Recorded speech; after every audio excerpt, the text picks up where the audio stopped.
Parsem vient d'entendre que la Banque mondiale vient d'accorder un financement de plus de 100 millions au gouvernement burundais, dont une partie va contribuer à la construction du barrage hydroélectrique Gigi Murembe, et une autre partie va appuyer, soutenir la balance commerciale pour pouvoir importer les produits de première nécessité, les engrais, les médicaments et autres. Mais Parsem voulait s'exprimer par rapport à cela. D'abord, Parsem se réjouit de ce financement et de la Banque mondiale, mais interpelle le gouvernement sur ce qui suit. D'abord, vous savez que la construction du barrage hydroélectrique Gigi Murembe vient d'arriver en retard consistant, un retard énorme. Il faudrait que cet argent soit utilisé correctement pour permettre à ce que les travaux de construction de ce barrage terminent le plus vite possible pour alléger la souffrance de la population en matière de disponibilité, en matière d'offre de l'énergie électrique. Deuxièmement, la partie qui va financer l'importation des produits de première nécessité.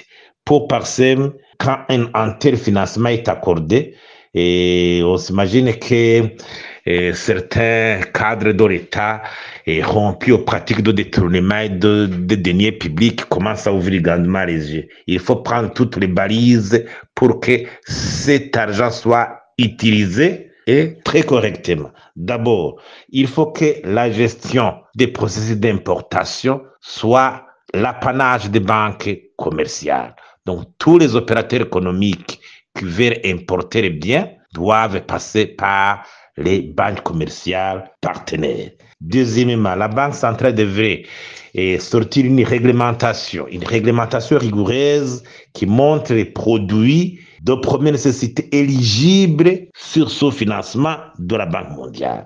Plus jamais d'accorder l'argent au compte, plus en cash, d'aller importer avec des dollars dans les valises. Et ça c'est un comportement quand même de bas étage. Même les autorités publiques doivent observer cette réglementation. Il n'y a pas une autorité spéciale depuis le président de la République jusqu'à l'autorité subalterne. Ils doivent observer cette réglementation. Il ne faut plus qu'il y ait de spéculation. Et la Banque centrale devrait aussi décréter des sanctions sévères à l'encontre des banques qui pourraient outrepasser la mise en application de cette réglementation. La BRB devait aussi chercher des maisons partenaires à l'extérieur de surveillance des importations pour vérifier, contrôler la qualité et la quantité des biens qui sont embarqués vers le Burundi pour éviter la spéculation et la surfacturation qui peuvent être alimentées par certains opérateurs économiques véreux qui veulent tricher. Les services douaniers aussi devaient être à l'œuvre, collaborer avec cette maison, collaborer avec la Banque centrale pour décourager ce détournement des devises dont le pays a tant besoin pour importer, pour que ces devises ne se volatilisent pas. Le gouvernement aussi devait faire un audit externe sur la gestion des devises dans ces derniers temps à la Banque centrale pour décourager son comportement de bas étage. La BRB doit retourner sous le contrôle du ministère des Finances pour que la banque, plutôt les autorités, en l'occurrence la présidence de la République, soient contrôlées. Il ne faut pas qu'on soit gestionnaire en même temps contrôlé. Il faut que la banque de la République retourne dans les pouvoirs de gestion du ministère des Finances.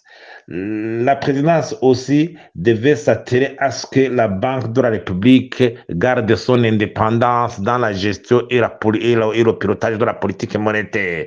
Parce que en s'assurant cette indépendance, la Banque centrale aura l'énergie de ne pas être soumis aux sollicitations, aux spéculations des politiciens véreux qui veulent accéder aux devises de la Banque centrale en outrepassant la réglementation connue.